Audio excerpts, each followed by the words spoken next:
Hello, everybody, and welcome to our afternoon session. Today, we launch SIS's flagship Ambassadors Up Close series for the 2024-2025 school year. And I'm delighted to be doing so with a backdrop of panels from the Association for Diplomatic Studies and Training, and these panels celebrate the 100th anniversary of the modern foreign service. And I hope that you will seize the opportunity to peruse them after our discussion list today. One of the panels emphasizes how diplomats often are strategists. But Tony, I think we may have made a strategic error today. We've assembled such an illustrious group that we're going to be challenged throughout the year to top today's all-star team. To properly acknowledge the achievements of these four gentlemen, and I'm going to say four gentlemen, and I'm going to introduce four gentlemen in the hope that Ambassador Newman will arrive as the panel is kicking off. But to properly acknowledge the achievements of these four gentlemen would take the full 90 minutes allocated for the panel. And then we wouldn't get to hear from them about their contributions to the new book, American Global Leadership, the Ailing U.S. Diplomacy and Solutions for the 21st Century.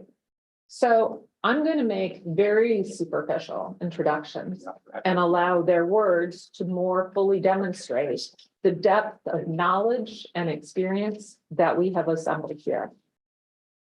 Thomas Pickering, to my left, starting with Thomas Pickering, Career Ambassador, Undersecretary of State for Political Affairs, Ambassador to Russia, India, Israel, El Salvador, Nigeria, and Jordan. Also, U.S. Ambassador to the UN and namesake of the Pickering Fellowship. And I believe we have some Pickering Fellows in the audience, sir. Ronald Newman, who I hope will be joining us, is the president of the American Academy of Diplomacy. He was Deputy Assistant Secretary of State for the Near East, Ambassador to Algeria, Bahrain, and Afghanistan. My former boss, Mike McKinley, Deputy Assistant Secretary of State for Population, Refugees, and Migration, Ambassador to Peru, Colombia, Afghanistan, and Brazil. My colleague and co-conspirator, Tony Wayne, another career ambassador, professor here at SIS, Assistant Secretary of State for Economic and Business Affairs in 3 administrations, Ambassador to Argentina and Mexico, and Coordinating Ambassador in Afghanistan. What a panel. So I'm going to put the first question to Tony, and I'm going to come around and sit down in order to do so.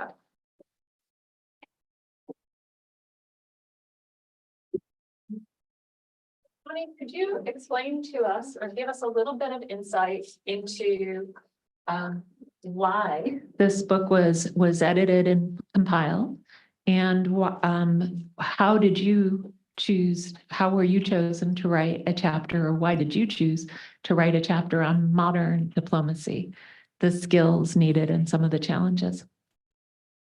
Well, thanks very much, Piper. The two editors of this book, this is the book sitting up here, came up with the idea that it would be very good to talk to a number of American diplomats and other public servants. There are two very successful generals who wrote chapters for this also, and say, what are the lessons learned in American diplomacy for the past decades, and what should we be doing as we move forward in what's clearly a different world today than the world that many of the authors worked in and worked through. And so they invited a number of different practitioners who'd done well in their careers to provide chapters, and we each provided some different insights looking at different things. But all of everybody on this panel and many of the other authors demonstrated not only a commitment to doing very well when they were in the diplomatic service, but also afterwards to continuing to support American diplomacy and to help that diplomacy adjust to the challenges at home as well as abroad. And some of you may remember there have been periodic challenges, including a few years ago, to American diplomacy here in Washington, and certainly an evolution in the global scene, which we can talk about. So that, I think, is what led to these invitations and led all of us to offer chapters.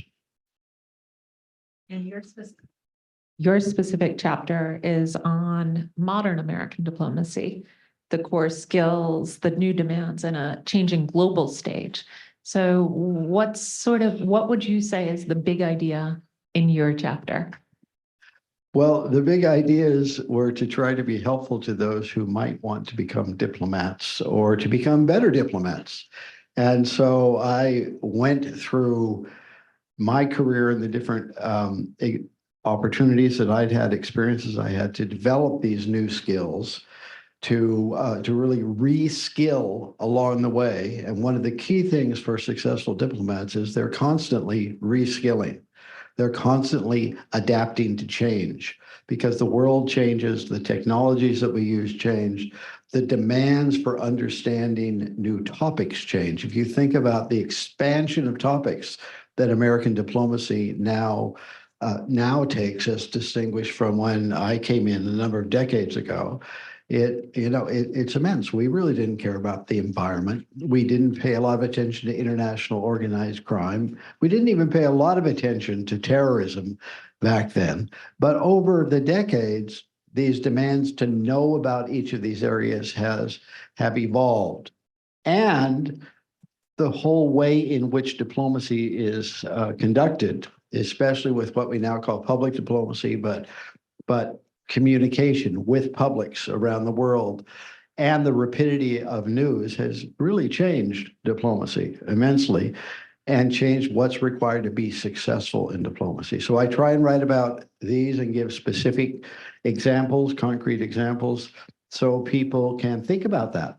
And it goes from the very basics of collecting information, building networks, analyzing that information, reporting it to Washington, knowing how and when to report it to have the most impact, through the experiences that I had in my last jobs, last one being ambassador to Mexico, which was really something that I call an intermestic relationship. It's international and domestic at the same time.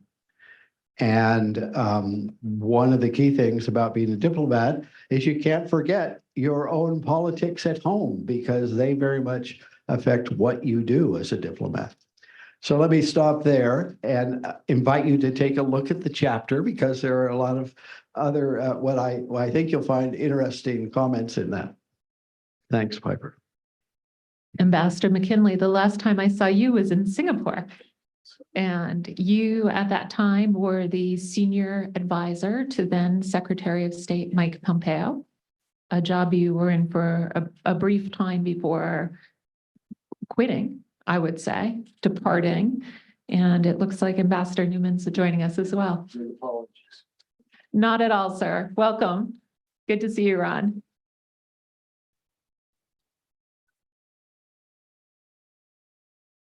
Ron Newman with perfect timing, because I'm just about to ask Mike McKinley about his chapter, and both his chapter and your chapter deal with sort of looking back on a period of time.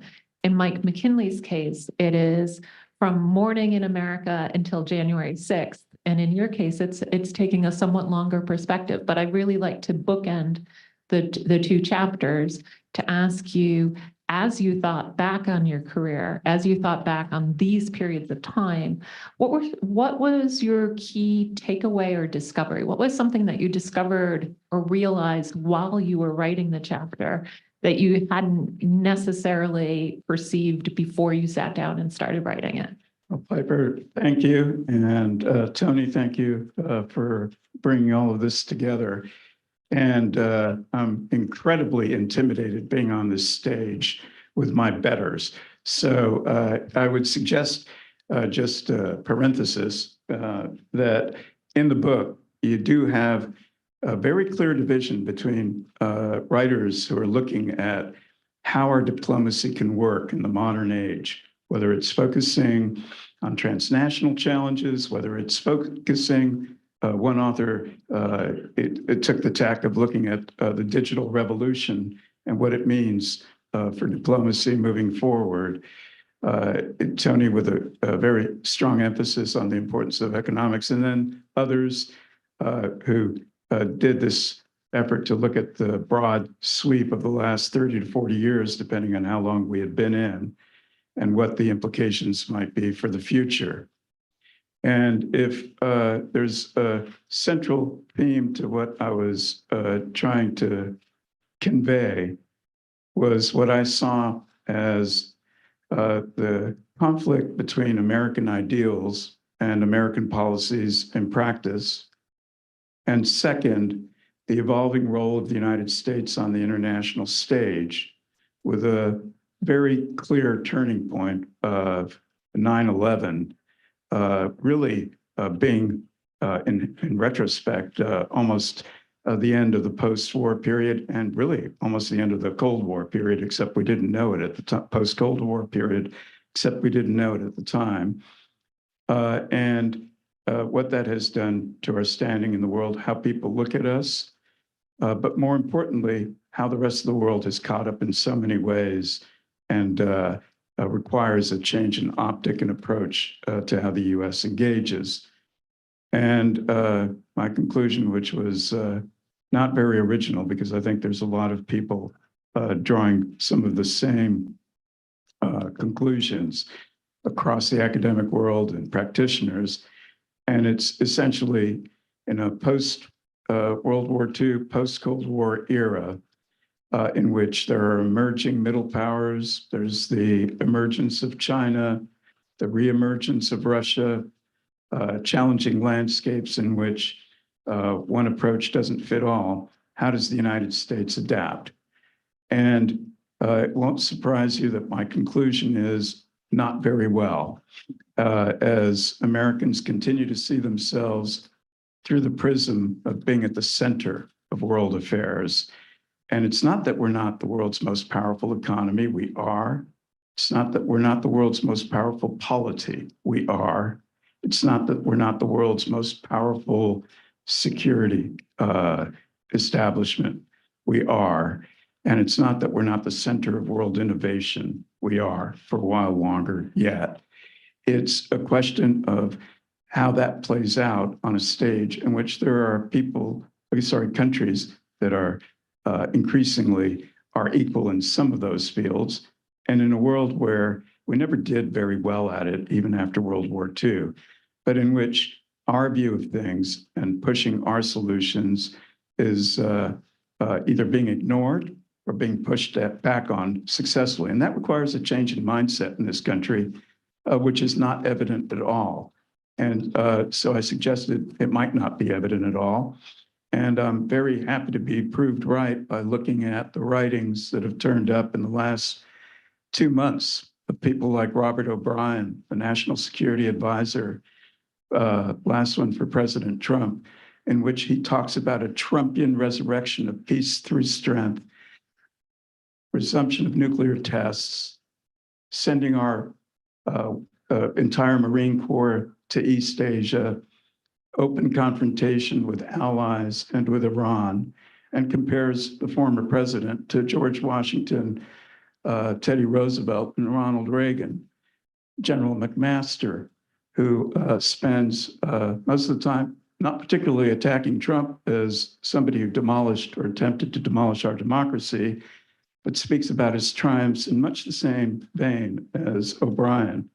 And so I would suggest that what we're seeing in November is very much a mentality which is supported by a significant swathe of political actors in our country who have not moved on, who do not recognize things have changed. And it means there'll be a real choice to make on November 5th. Mike. Ambassador Newman, welcome. It's great to see you, Ron. we're kind of proceeding down the line. And Mike was just speaking about sort of his chapter, which had reflections on a relatively short period of time. Your chapter is perspectives on a half century. And I wonder, as you look at, and we often invite our students to think about how things look as you look at them over different periods of time, different lengths of time. So as you've looked at diplomacy, in your chapter over from this perspective of half a century, and as somebody who's very active as you are in thinking about diplomacy today, what key takeaways do you have as you think about the state of diplomacy from a perspective of half a century? Well, yeah. So a couple of things. One, which really I think builds right on what Ambassador McKinley was saying a minute ago, which is this struggle between sort of power idealism and what one might call realism. And you know, it's also built into the morality of American foreign policy, or this idea that it has to have a moral policy. You know, when people often quote the that statement of John Adams, our second president, that we go not abroad in search of monsters to destroy. What they forget about is that was an argument about whether we should intervene in Latin America in support of democratic revolutions. So 1820, we're fighting about whether you're going to simply extol democracy or whether you're supposed to do something about it. I see no hope that we're going to end that tug of war. But what has struck me in a way, perhaps it's because I'm on the outside and had more association with teaching about these things, is that I'm bothered by the broad absence of teaching in academia about the importance of implementation, the importance of whether you can implement a policy and what you have to have, whether it's in time or in resources. Because if you don't do that, then you get carried away on the one hand with moral fervor. On the other hand, you don't resource the policy. And I think it also leads people to be cynics because they spend all their time learning about policy, what it should be. But if they don't focus on how you get there, then when you default on it, the sort of knee-jerk reaction is not to say you did a rotten job of achieving it, or you didn't resource it, or you simply weren't prepared to recognize the 20 years it was going to take you to do something. It's about hypocrisy. It's about lying. It's about not, really being sincere with the policy. And so I think if you're going to have this sort of righteous focus on what we should do, which we're probably not going to get away from, it needs to be combined with a lot more realism about what it takes to achieve these things. And then to go back to the argument now that you know that, are you sure you want to do this? Which I think is a place we often have a problem. This administration has been talking constantly about the importance of democratization. Well, they've hyped this. Now you get into Ukraine, and we need every ally we can get, whether or not they're terribly democratic. So by this, what I would say is an overstatement of the policy or a fundamental inability to understand that you can't have that one-dimensional policy. You've set yourself up, the Biden administration has set itself up to being completely hypocritical about where democracy fits in the program. And this desire to overstate the moralism without reckoning with whether you can do it or not. Not that the moralism is bad, it's that if you don't want a single dimensional policy, which frankly, our interests never allow, almost never allow. Occasionally we have a time when interest and morality are going the same direction. That's very convenient, but it doesn't happen all that often. And we need to be a lot more realistic about that in teaching people. We're not going to change the policymakers tomorrow. So I think we need to be a great deal more realistic in thinking about the two sides of this and what we teach people, so at least they think about it better. Interestingly, we have a display out in the lobby as well as here from the Association for Diplomacy and the Diplomatic Studies and Training. And one of the panels actually is entitled Working with and Fighting Dictators. And it exactly addresses that tension where there have been times where the United States, and certainly during the Cold War, has sided with and worked with individuals who were seen as very tight-fisted leaders of their country. And at other times, we have criticized those exact same policies in colleagues or other countries, right? And so thank you very much for flagging that particular issue and that tension that I think we certainly talk a lot about here. Ambassador Pickering, your chapter in the book is more positive. It looks forward in thinking about having identified and having thought about some of these problems, some of these things which are ailing diplomacy. How do we heal? How do we move forward? And I'd love to invite you to speak a bit about how you came to the conclusions you did in that chapter. Thank you very much. I'm not sure how to turn this on.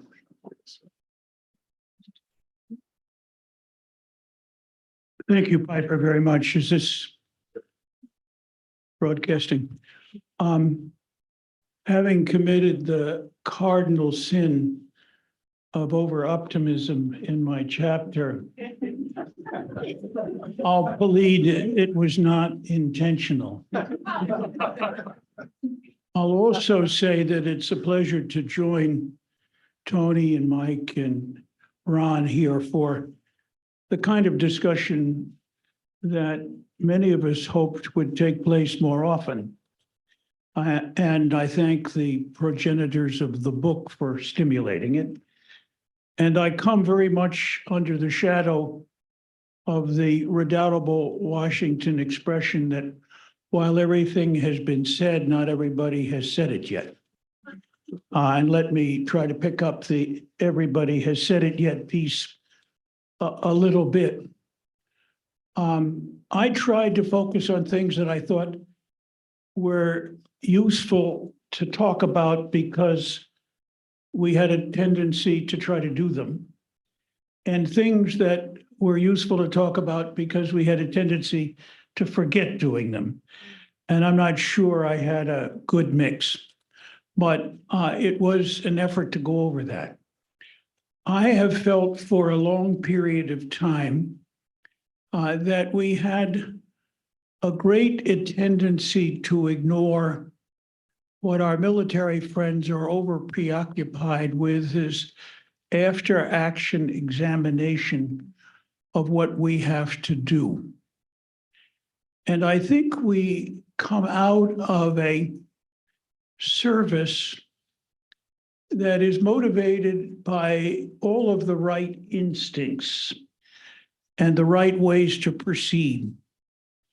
And where serious debate takes place over policy transformation, but where also a certain amount of what one would call sleight of hand and manipulation of policy futures in favor of the Bureau's tendency to lean one way or another do play a role.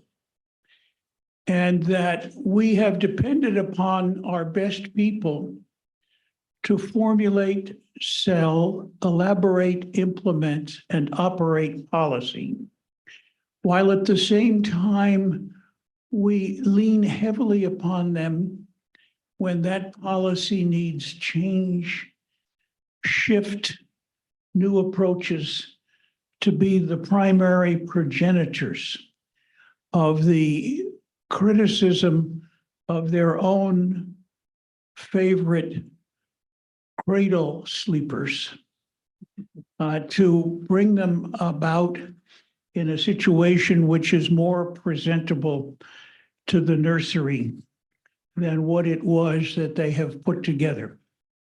And this is an interesting proposition because it is not doomed to 100% failure, nor is it endowed with 100% success.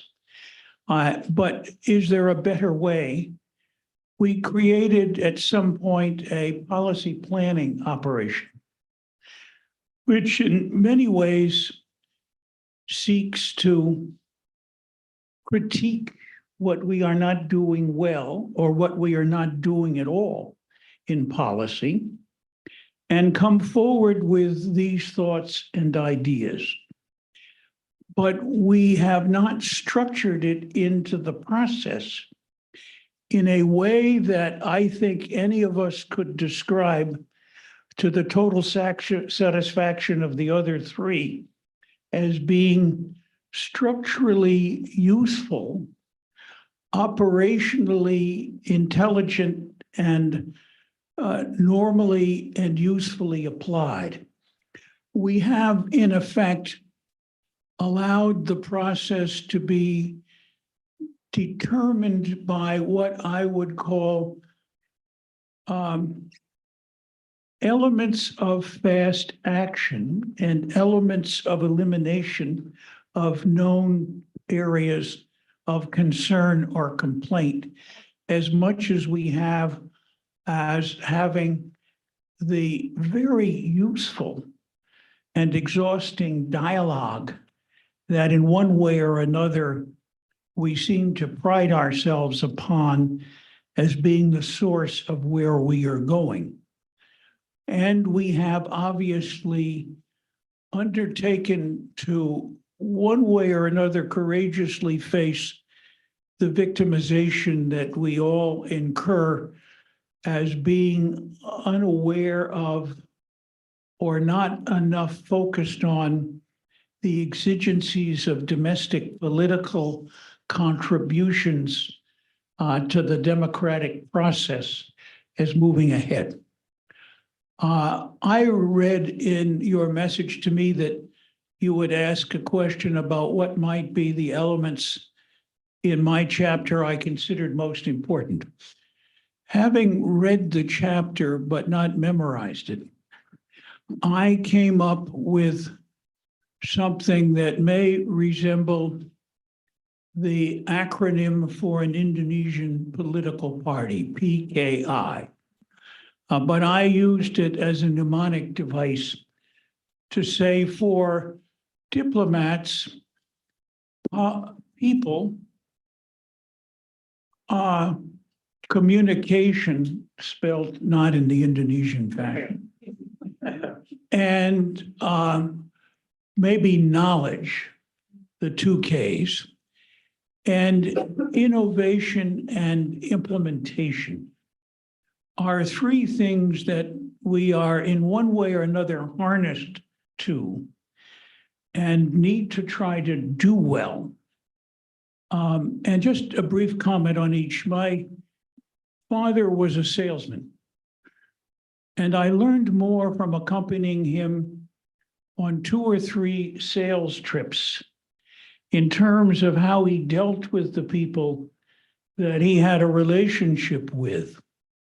And it was clear, for whatever reason, he never explained it to me, but the people he worked with put high value on his honesty with them, his ability to speak in a straightforward way, and respect for his lack of excessive verbiage exaggeration in trying to find a way to promote the product that he had to move to live by. Those are not the attributes of modern day political contests. We know that very well. We're reminded on a daily basis of it. But they are very important, I think, because in the end, it's people who you are capable of moving who can make a difference in whether you have an agreement, a deal, support, or enemies. Knowledge, in my view, is significantly important. And operating in an atmosphere where the ability to convey serious understanding of the elements of a problem by listening over a period of time to your interlocutors and then being able to use that and maneuver with it is, I think, valuable in creating, again, the influence that you need. Innovation goes without saying.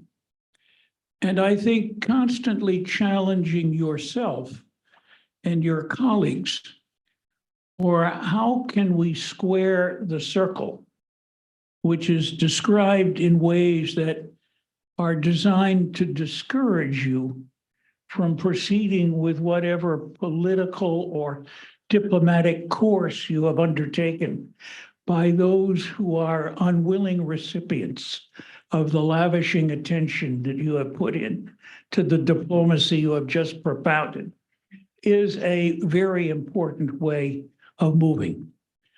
I'll end by saying communication, in my view, is very significant.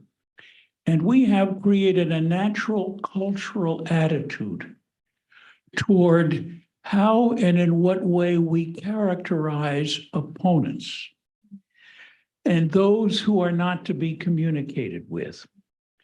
And I will tell you, as Undersecretary, on at least 3 occasions, I received a quite unhappy telephone call from Sandy Berger. He's gone. And I had no intent in any way on blemishing a man whose abilities and capacities I highly respect. But we differed over the problem. And he called me on a number of occasions and say, why the hell are you advocating X? Which generally meant putting ourselves in a position to facilitate greater communications with miserable country Y as a way of both understanding what they were about, but building a process which sooner or later I knew we would have to use to begin to work a process of moving forward. And I understood intrinsically that bad actors were people who, in one way or another, had to have some focus if we were going to be successful, even if it was misinterpreted by those who, in one way or another, had reached negative conclusions about them and their intentions and what they intended to do, to the point where our lavishing any attention to the establishment and manipulation of communications channels was seen as too close for comfort. And I think that that's something that one needs to be aware of, and that we as a cultural approach tend to do it. And I can see now, having spent a certain amount of time in Russia, why Mr. Putin avidly deserves that kind of treatment. But I wonder if, in fact, we are totally correct in not being able to try to rework things, like avoiding the total destruction of the arms control and disarmament regime we have put in place for a long period of time.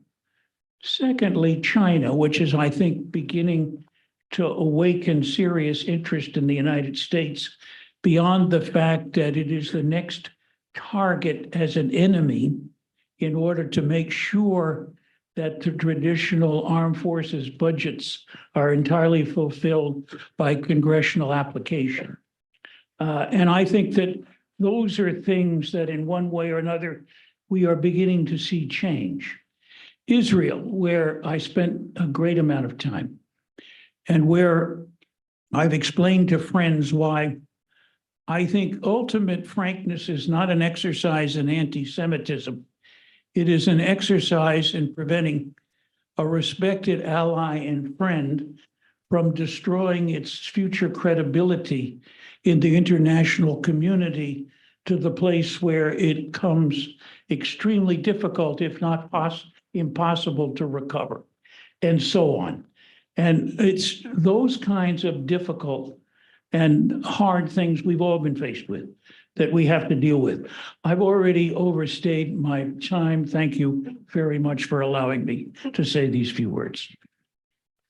Our primary goal, Tony and I, in assembling this panel was to create the space and the opportunity for the audience to engage with these individuals. And so I'm going to invite folks who are interested in posing a question to come up to the mic. And what we're going to do is, come on, go ahead, stand up. I want to see somebody up there. We're going to take questions in twos. And then we're going to see who from our panel has a thought or wants to address aspects of the two questions which have arisen. So if you can introduce yourself and then pose a question, and I will actually police to have you all pose questions as opposed to making long statements. And then we will see what kind of thoughts we get from our panelists. Well, thank you for the speech. So I'm curious to ask you, when I look at the ambassadors that have served for US, I see a lack of diversity. I really do. And not only that, we are a melting point in this country. You'll see a folk from Guatemala, El Salvador, every country. Then why is it that, still it's like a white man? I don't want to sound rude to you guys. I don't want to sound rude to you. But, we have people from every country in this, our awesome US. Then why is it that they should not be given more preference to serve that country because they know the culture, they know the language, they know a lot more because they've lived in those countries. So what's your perspective on reforming how ambassadors are formed? And we look forward to not just, minorities, but also to women as well. I think there's a lack of women, especially in Middle East countries. Sorry, can I just ask you to say what your name is? And Oh yeah, my name is Prav. Thank you. And what school are you from or what part? No, I'm not from this school. Okay. Thank you. That's a great question. I'm Dan Whitman. I used to teach here. I now teach crisis management to Ukrainians by Zoom. Thank you to three of you for helping in that effort. Robert Gates, at least twice in Foreign Affairs, has said that the greatest security challenge that we face in America is the dysfunction of our Congress. Your comments on that, please. Excellent. And I will say that when we assembled this panel, Tony and I had conversations about the fact that we were going to have a manel. However, we were. I should note that there are women who contributed to the chapters and there are diverse authors who had the opportunity to contribute to the book. These were the four gentlemen who were able to participate in the session today. But there is a very solid basis to the question, and I look forward to Mike's answer. So the issue of diversity in the State Department, I came in 1982. And it was a question that was beginning to be raised much more directly. And not just about white males, but representation from around the country, because there was the perception and to some extent the reality that people were drawn primarily from East Coast Ivy League schools. My class, which was the last one of the fiscal year, was clearly an attempt to remedy that. We were 50% male, 50% female, and every single minority in the country had representation in the class. I'm of Puerto Rican descent, and certainly people didn't view me that way. But as I looked around the class, there were people who definitely were identifiable as minorities. So the effort has been in place for a good 40 plus years. The question is how successful it has been. If you take a look at recruitment, there has been a profound transformation. And if you take a look at the statistics, which I look at every year, but I don't have them at the moment, but we're very close to 45, 55 on male, female inside the department. And in terms of recruitments of minorities, some of them are actually overrepresented in terms of recruitment in relation to their percentage of population, others less so, Hispanics, for example. But the fact of the matter is there has been a very significant change. Because it's a bureaucracy, not the private sector, and because we go through the equivalent of military-style promotions and apprenticeships, we spend 15, 20, 25 years going up the ranks. So the changes take time to work their way through. We saw a very significant shift in senior management begin in the 2010s. That may sound a lot later than 1982, and it is. But if you take into account the need for flow through as well as recruitment, it was going to take time anyways. And certainly that was brought to a nice grinding halt by former President Trump's administration, in which, certainly one of the reasons I've highlighted publicly was it wasn't a lack of diversity, it was the disappearing minorities, the disappearing women in senior levels of management across the 4 years of the State Department. And that, I think, has been corrected with great vigor under Secretary Blinken. So while it's not a perfect environment and there's still more to do, and certainly with the attitudes we're seeing towards gender and the overt racism in our politics at congressional and presidential election levels, those are all indications that we have to continue to pursue this struggle at all levels of our society. But I wouldn't single out the State Department as being particularly remiss, and our leadership really has become remarkably diverse. Thanks. I'm going to take on that Congress question. Yeah, take on Congress. Yes, yeah. I think one might start, of course, by faulting the electorate. And that's you all, or will be. Because we are electing a great many people, both on left and right, who take the view that compromise is bad and that you have to do it one way. Whether that way is progressive or MAGA. And you cannot govern this country, and you never will govern this country by one way or the highway. You will only govern with compromise, or you can get to a revolution. And this is the fundamental part of our governance. I once, years and years ago, was talking to my father in great frustration about the inefficiency of the American government. And he looked at me benignly and said, but it wasn't established to produce efficiency. It was established to allow free people to govern themselves and remain free. And it does pretty well what it was established to do. But we are an extraordinarily diverse country. And it means that it takes a long time to get a consensus to do things. And that's a problem. And it's reflected in the Congress.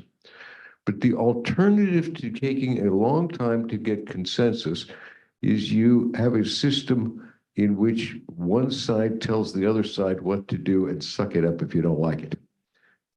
That's a vision of democracy that says, if I got 51% and you have 49, you lose, and I govern whatever way I want. And that But that is not stable.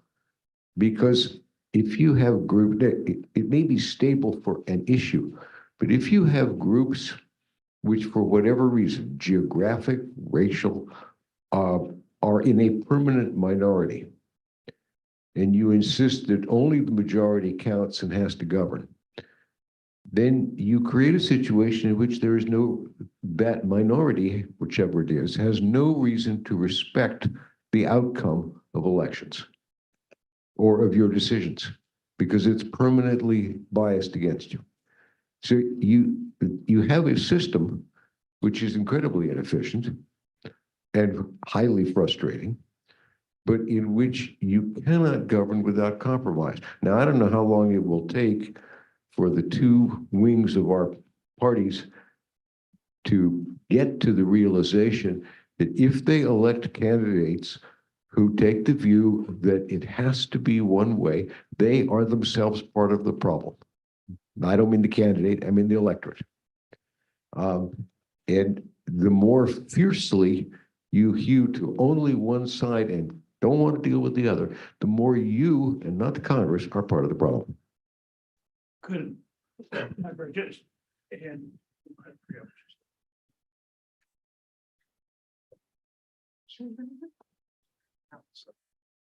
thanks, Mike. I wanted to add to what I think Ron has set forward very well. A tendency now to exploit the notion that all or nothing is the favored result of political activity. And I can remember in the 50s and 60s and 70s, there were a number of people on the Hill who went out of their way in an informal fashion, often through unscheduled, unrecorded dinners, to meet with members of the other party, to work on the question of, can we come together on an answer to this particularly difficult problem?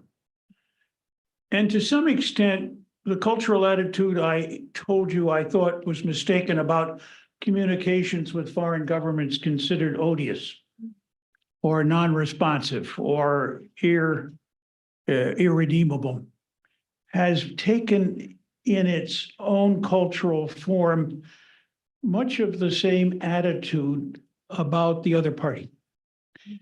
And I have to tell you that there are people in the leadership who, and you figure this out yourself, seek to exploit this one way or another. And I'm not here to give a political speech and don't want to, but I think it is part of our politics, and it's very hard to remedy. I do think that in many cases, unfortunately, it's the,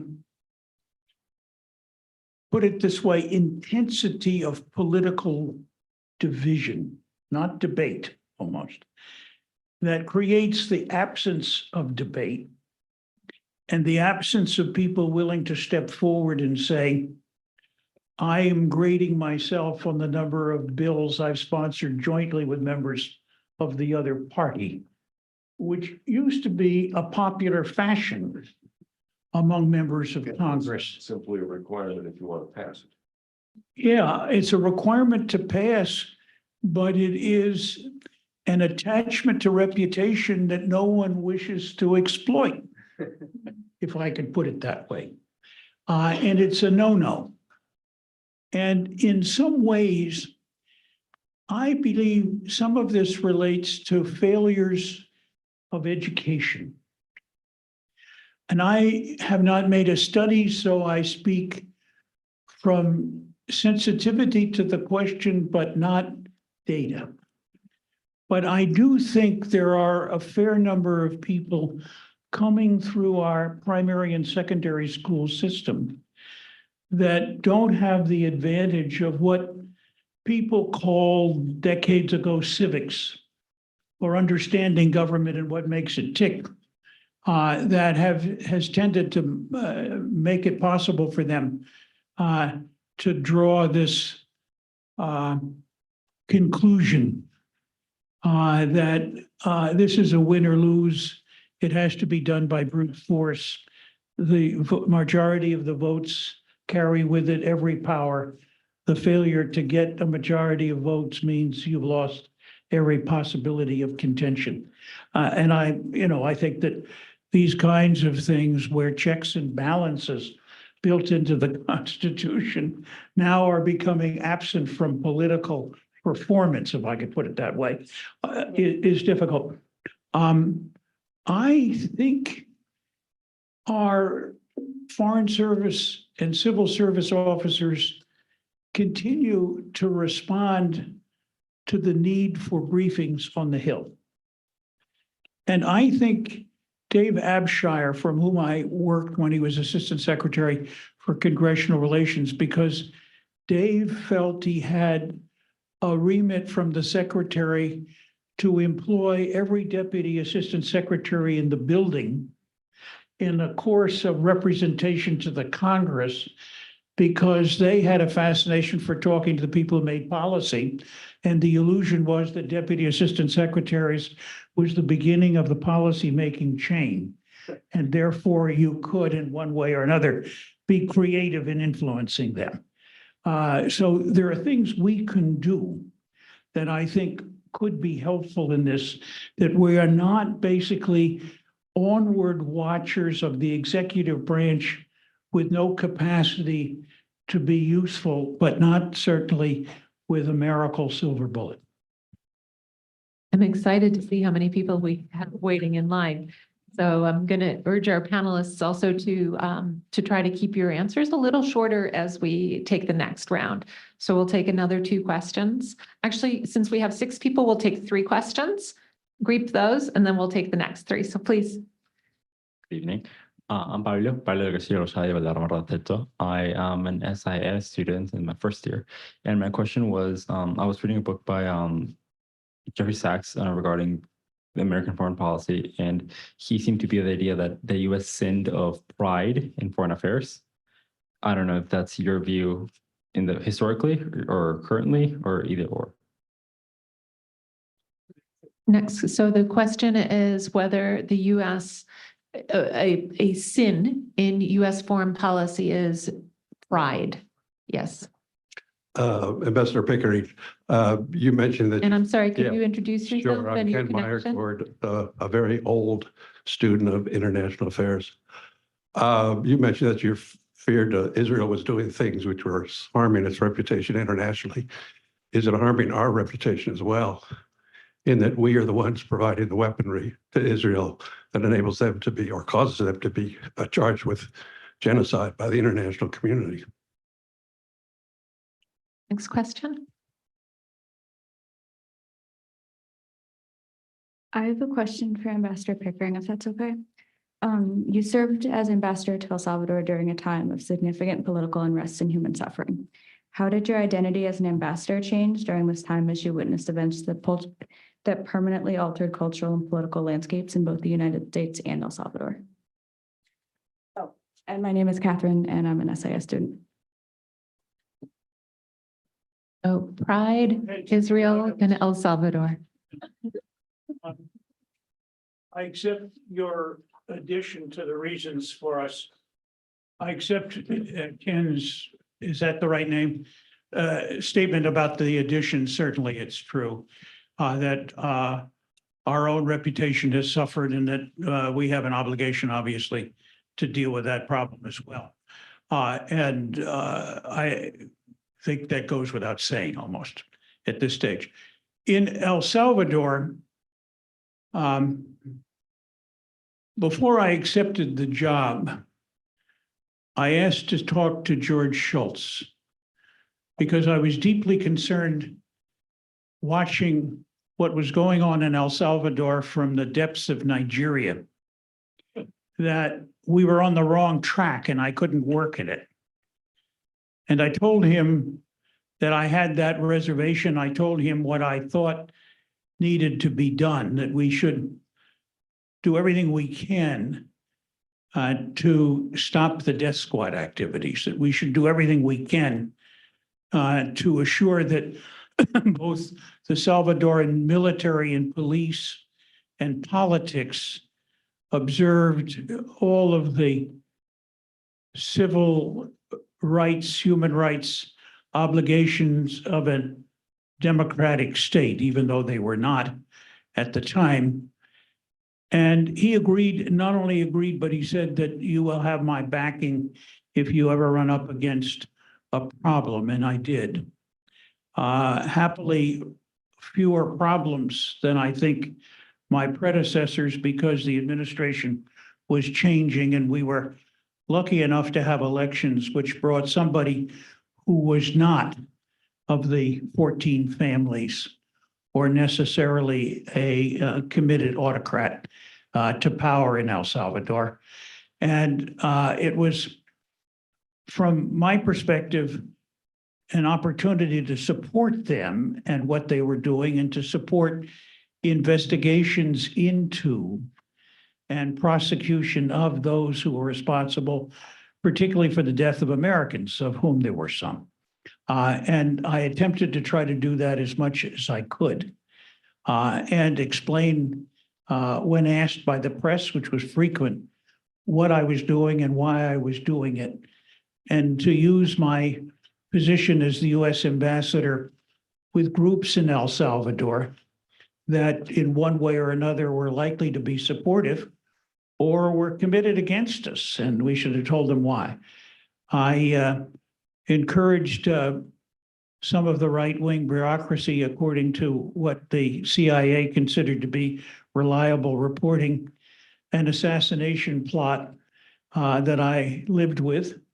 Happily, either they didn't have guns or didn't shoot very well, one or the other, but it was what went with the job.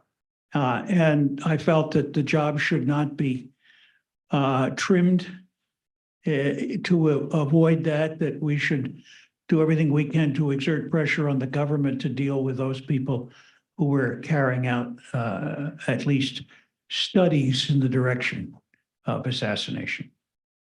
Who's dealing with pride? I can start with pride. One, pride is not a quality that should guide diplomacy for anybody. And many countries exhibit pride when they're carrying out their international policy, and it usually leads to mistakes. The United States, certainly, some people would say, has shown too much pride in a lot of cases. I think there are a couple of things you need to think about our foreign policy. One is, we've already discussed, the U.S. foreign policy is not the work of diplomats usually. It is the work of political appointees, presidents, administrations, and Congress coming into it.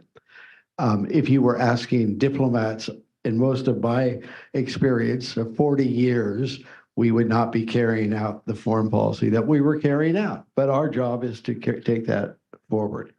The best policy is one of approaching a problem with humility, knowing what strengths you have, but knowing what weaknesses you have. And even when you're doing your very best, and we all, at least three of us, worked through Afghanistan and Iraq, we had a lot of very sincere people trying to do the best they could, but we thought we were capable of much more than we really were capable as a country of influencing the events and helping shape societies in other places. We just aren't able to do that, and places do not change quickly.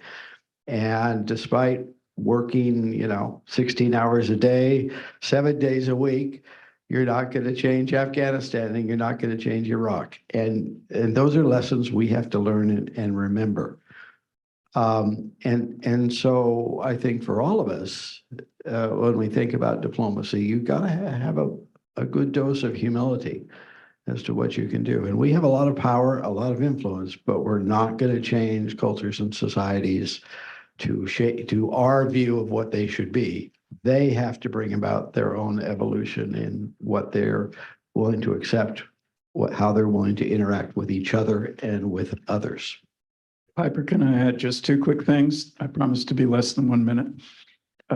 On Salvador, I had the honor of listening to Ambassador Pickering as he was coming out, because I was Salvador analyst from 1985 to 1987 in the State Department. And I can tell you that in-house, the discussion of all of the challenges, the paradoxes, the horrors of the war in El Salvador were being presented. And because I'm no longer in the State Department, Ambassador Pickering certainly was the last of the ambassadors there to actually explain it and deal with it in such a forthright fashion. And I've always remembered that all these years.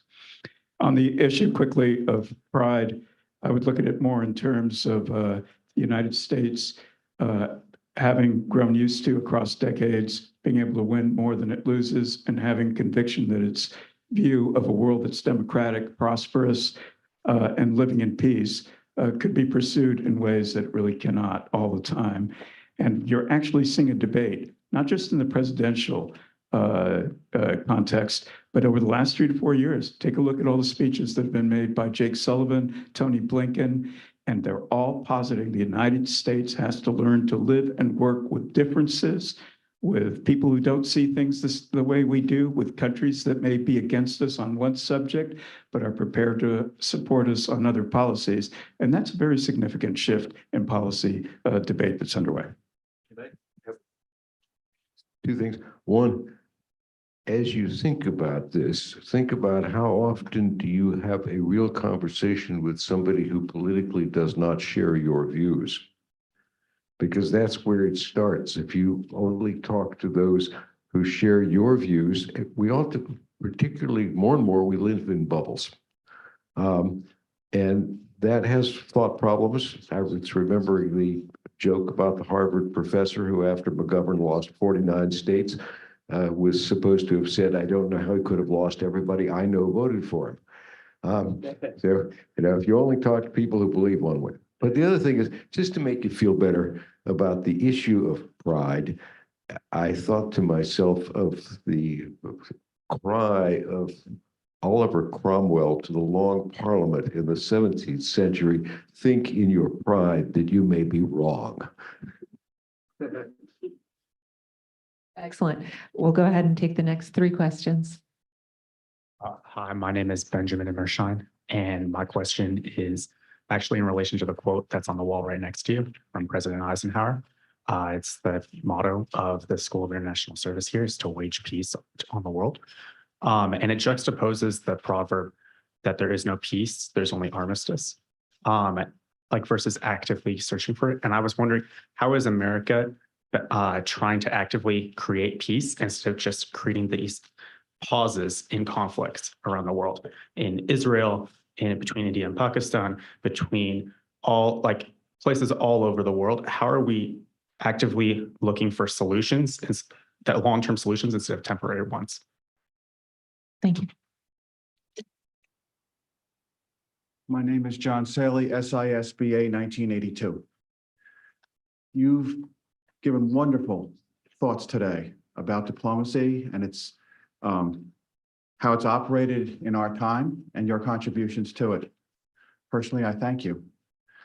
My question is this: how do we get the wisdom that you've brought and many, many others have to the American people so we can break down some of the divisions through our own internal diplomacy, as we just mentioned here, where we actually not just talk with, but listen to those who have radically different ideas than we do, so we can start to build some consensus in this country and have a consistent outward approach to our relationships in the world. Hello, my name is Jacob Smith. I'm a first-year student in SIS.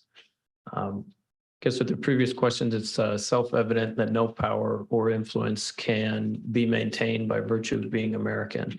And I really appreciated Ambassador Wayne's remarks on humility.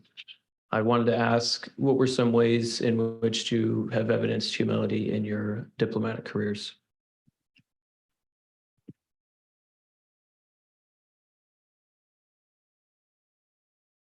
So we're gonna do quick answers to those Quick, let- very just excellent answer the questions, last and then we'll take the next three and finish. One of the with that. really important parts of being a good diplomat is listening to other people and understanding where they're coming from. And, you know, it's this whole little phrase about walk a mile in somebody else's moccasins and all that. It's really true. And I remember in France, I was political officer in France, number of French politicians. My job was to follow French domestic politics. And there were a number of those politicians I really did not like. But I had to go talk to them and get to know them. So I would go and I would look for every good quality I could possibly see in that person just to have a conversation so I could listen to them and not be shutting it out because I didn't like other things. That's the first step, is actually being able to listen and understand where they're coming from and not be critical. It didn't mean I had to accept everything they said, but I did see some good things there, and I listened. And then as I understood, that opened up other possibilities to do things. And I think that's one of the key basics that all of us as diplomats start to do. And that does provide a basis for finding solutions. It's a basis for looking for peace on small levels and broader levels, and opens doors that weren't there before. So it should be a basic tool of every diplomat to really learn how to do that. Can I just add, I think the first and last questions are intimately linked, as you've just made clear. And the humility, I don't really like the word, it's sort of respect for others, which is at play. And it's respect for differences of opinion, differences of ideology, different ways of life, and acknowledging that there may be questions you should be raising about your own. And if you approach that, and I think most foreign service people do, you're going to be dealing with these societies in a very different way than if you come in just trying to sell a message. And throughout my career, and I think everybody's on this stage, that's the way we operated.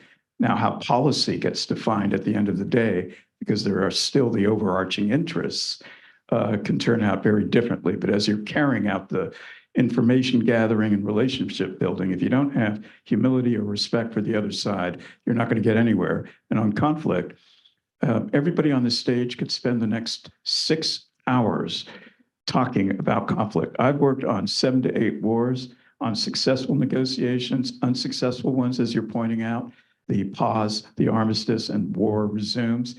But the United States, and it's an unsung, untold part of our diplomatic history since 1945, and particularly since 1989, we have been at the heart of a couple of dozen peace agreements, negotiations that go on for years, that end conflicts that kill hundreds of thousands of people in places nobody focuses on. I worked on places like Mozambique, I worked on Sudan, I worked on West African negotiations.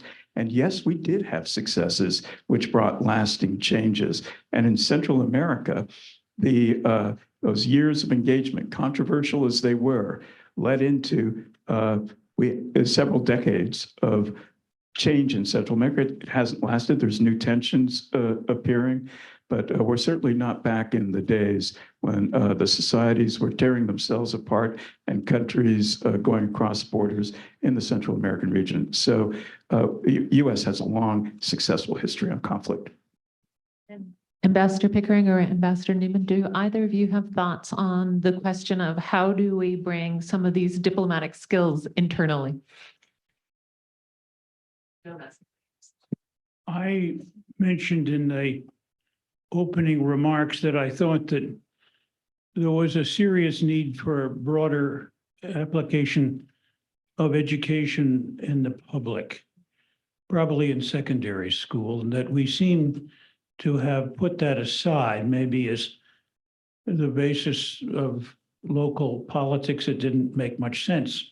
On the other hand, there's a huge misunderstanding of our government and how it works, and certain catchwords that have caught on have in one way or another led to misleading conclusions, as well as reinvigorated the notion that real education was somehow being promoted behind them. And it would be extremely helpful if we could adopt something that was a little more useful. I don't know who in the period after the First World War and through the beginning of the Second World War was instrumental in establishing the kind of educational tradition we had in what we called civics or government or understanding how we run our own affairs. But it is worth looking at, not to re-establish all of the traditions of the past so much as to take a look at whether in fact there are things from that experience plus things that are going on now that can be part of a useful curriculum, recognizing that the absence of those affects our future choices in the democratic electoral process that is very significant. I don't mean that we need to brainwash everybody, and that's not the approach, but the notion that we lack some serious understanding of what we are about and how we were put together is, I think, disturbing, and unfortunately leads to some of the concerns that all of us in one way or another have tried to respond to in the question periods that we've had. I could just say one other thing. Pride is a tricky issue. Successful carrying out a foreign policy on a basis that we can all broadly accept as being reasonably humble but very useful should be something that we have justified pride in. But pride should not be the motivator of actions which in themselves are odious or such lacking of such ethical content as to be indefensible. And I think we need to distinguish between those two uses of a reasonably expressive English noun. I will say that the new SIS president, John Alger, one of his particular areas of focus is in fact civil discourse. And I think that's a welcome thing that we will be benefiting from as the AU community. We're going to take our last three questions and then do a lightning round. So see how quickly you gentlemen can provide some last nuggets of wisdom. Please. Thank you so much, Ambassador. My name is Ida from Nairobi. Just have a recent observation. So in 2022, Kenya had general elections. And of course, as usual, the opposition was not taking it lightly. Then in 2023, we hosted Devolution Conference, just checking up on the performance of county governments. And in the address of the ambassador of the US to Kenya, Ambassador Meg Whitman, she endorsed the president of Kenya for winning elections peacefully. And of course, she made a remark that election was peaceful and the results can be verified online because for the first time, Kenyan government through the IEBC published all the results. So since then, the opposition figure led by Raila Amolo Odinga were really like, Meg Whitman is kind of involved in Kenya political affairs, economic affairs. And so he was like telling the Kenyan people that he will call for recall for, Meg Whitman from Kenya to United States. So recently, again, there have been, anti-government protests, and Kenyans are like, why is Meg Whitman so close with the president who is not accountable to the people? So Ada, that has been kind of I'm gonna urge stressed. you to ask a question. Yes.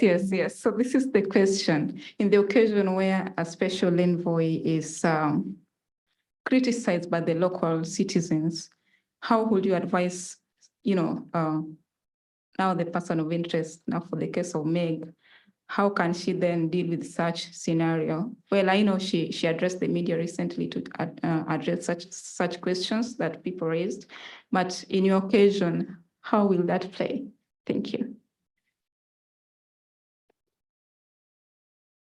Hi, I'm Nat. I'm an SIS freshman, and I was just wondering if any of you could speak on how the increasing importance of the private sector and NGOs over the past several decades, especially in areas like migration or climate change, have shaped global international relations. Hello, thank you so much for being here. My name is Anastasia and I'm a second-year student in SIS. And my question is, since we've been talking for so much about how communication and compromise is important, how would you relate that to non-state organizations, especially considering the US's very strict position on not negotiating with terrorists and the growing role of organizations like Hamas and Hezbollah in more than just perpetrating violence? Thank you. We're going to go down the line, starting with Tony. So on NGOs and the private sector, I mean, the private sector has long been busy in diplomacy and been engaged. But very interestingly, the State Department actually didn't give a lot of attention to the private sector for many years. And a number of us in the State Department in the 1990s and 2000s had to actually build up a practice of talking to the private sector and supporting commercial diplomacy, because it was in the interest of the United States to be able to export things to other countries, as well as to import things from them.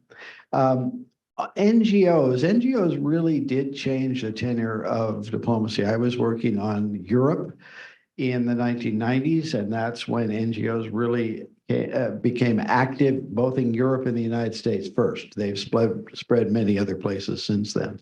And we didn't know how to interact with them because we were used to the traditional model of you do diplomacy with other governments. But we started to experiment because we saw they were actually influencing popular views and reflecting popular views. I remember I went to the Seattle meeting of the World Trade Organization, which was surrounded by people protesting against trade. And I said, hey, this is real. We have to find a way to engage. And so we started trying to find ways to have dialogues. And we actually established an environmental dialogue and a consumer dialogue between Europe and the United States. And I think since then we have embraced dialogues with NGOs. And what we found is that in many countries, they are an important source also of democracy. In Mexico, where I was ambassador, the strongest supporters and signs of democracy sustaining itself was the arrival of local civil society organizations willing to fight for that. And they have been the ones who have stood up over the last 6 years to the regular criticism from the government of Mexico, which is taking Mexico back from what we consider a normal democratic model to more of an authoritarian democracy. And this is, I think, true in other countries around the world. So what you'll notice is the United States has shifted over the years, and USAID regularly provides support to civil society organizations that are doing good things, whether it be in the environment, whether it be in protecting women who are being abused by their husbands and other things, or trafficking in persons, or fighting that, or standing up for freedom of the press, many other things. It has become a standard part of U.S. diplomacy to try to, in many places, to support these civil society organizations. Just to give a shout out to the two people who will still be with you after 3 of us on this platform leave. But Ambassadors Campbell and Wayne, we don't need to talk about it at this level. They've lived it in population, refugees, and migration, dealing with some of the most difficult issues related to interacting with civil society, using their information, pushing things forward. And I can remember with Tony, his work as a coordinator in the department and the response to the post-invasion of Iraq, and pulling together numerous meetings, way too long meetings, but numerous meetings, way too long, way too long, not because of him, but because we had so many actors and trying to take a holistic approach. So I think very much a part of it. Just quickly on the question on Kenya, the fact of the matter is in many parts of the world are contested elections, and international observers become part of them in an effort to find at least a consensus on, was it clean enough? Was it clear enough? It doesn't mean it was perfect. And I remember the Kenyan elections well, and it was one of those where judgment calls are made, whether they're agreed with or not, but they're looked at in terms of both the situation and if on the basis of all the evidence, you can at least say there was an election that led to a legitimate result. As you've seen with US policy on Kenya, especially after the street protests that have developed in opposition protests, US policy hasn't stayed tied to the government. It's calling on addressing reforms, situation on the ground, et cetera. So I would just suggest this is more complex than perhaps meets the eye from some of the Instagram posts that may appear and then get interpreted in a certain way, which is why I'm not in favor of the Instagram approach to diplomacy. But just finally on the question of dealing with bad actors, well, the United States has done a great job of being 100% against talking to bad people until we do. And Central America, they were all a bunch of commie terrorists in the 1980s, and we were supporting negotiations with them into the late 1980s until we actually reached a peace process for 2 to 3 of the countries that were affected by the violence. I can give you numerous examples from Africa. We can talk about the Balkans. We can talk about East Asian conflicts. We have to, in the end, diplomacy is about talking to, you're not going to solve a conflict by talking to the people who are with you. You're going to be talking to the ones who are carrying guns and can't be defeated on the battlefield. And for those who are saying that in the current constellation in the Middle East, the bad actors are not being talked to, you don't need to listen to me. Just look at every single day of news reports and look at what Qatar is doing in conjunction with the United States, with Egypt, with the United Kingdom, and loads of other countries. And so again, this is a complex issue, but the fact of the matter is, sooner or later, if the bad actors are not defeated, they have to be dealt with in some kind of a structured negotiation format.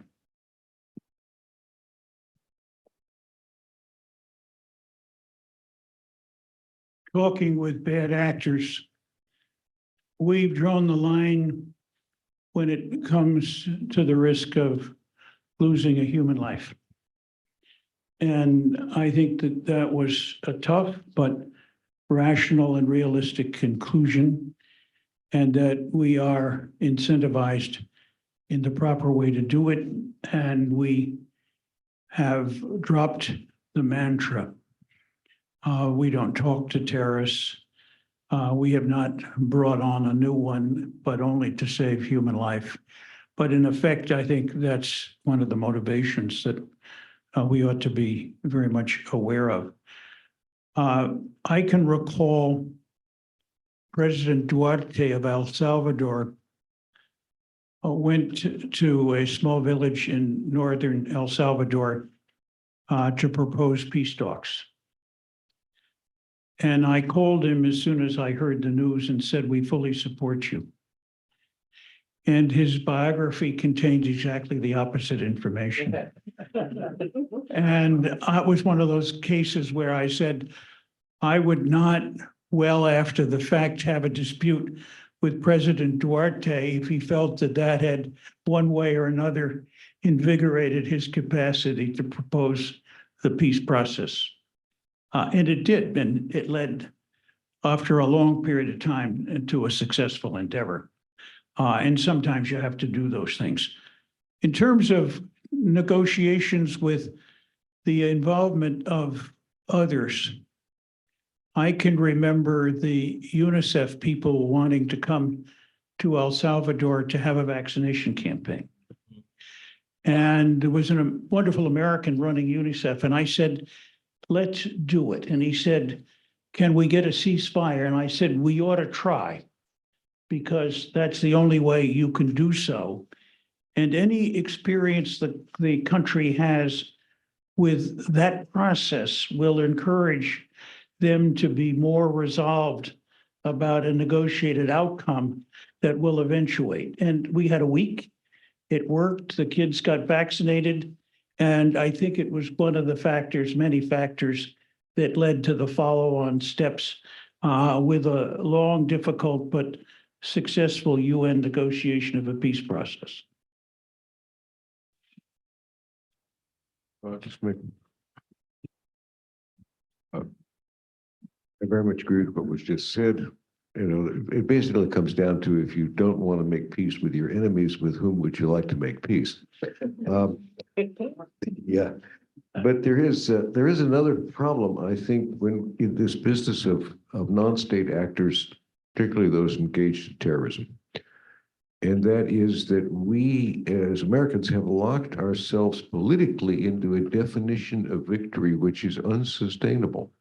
And we have not been able to deal with how we define success. Because we still have this image of victory as like the surrender of the Japanese on the decks of the Missouri. That does not work with non-state actors that have a regenerative capacity, short of really successful genocide, I suppose.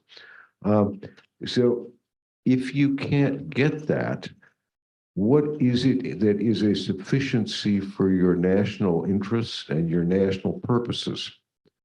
And that may not be the same answer in every case, but it's a discussion we need to have, because if you don't have that discussion about what less than this image of victory is enough, then you put yourself in a place where you always fail. Every insurgency, every radical organization you go to war with, or you're combating, whether it's Houthis in Yemen or Syria, if you have this definition of victory in Syria, right, you lose. If you don't have it, you have a messy, nuanced discussion which does not fit easily in simple-minded politics. But you need it, because otherwise the answer to every conflict at the end of the day is we lose with non-state actors, because we cannot achieve that sort of overall climactic victory. So I just leave you with that to ponder. I like ending with, on the point of pondering. So, please, audience, join me in thanking our four panelists.